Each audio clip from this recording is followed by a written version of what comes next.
Let's find out the true battery health of your iPhone.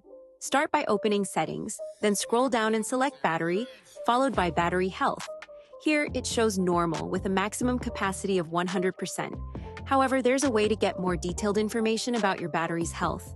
Open a web browser and search for iPhone battery shortcut. Look for the Pay It Forward site, where you can download a free shortcut. Scroll down to find the battery stat shortcut and tap on Add Shortcut to download it. Once that's done, exit the browser and go back to Settings. Navigate back to the main menu, scroll down, and tap on Privacy and Security. Then go to Analytics and Improvements and select Analytics Data at the top. Look for the most recent file that starts with Analytics, followed by a date. Tap on it, then press the Share icon in the top right corner. From the Share menu, select the Battery Stats shortcut you just installed. The shortcut will run, analyzing your battery data. It will then show you the actual battery capacity. For example, it might reveal that your battery's true capacity is 96.25%, not the 100% displayed in the settings.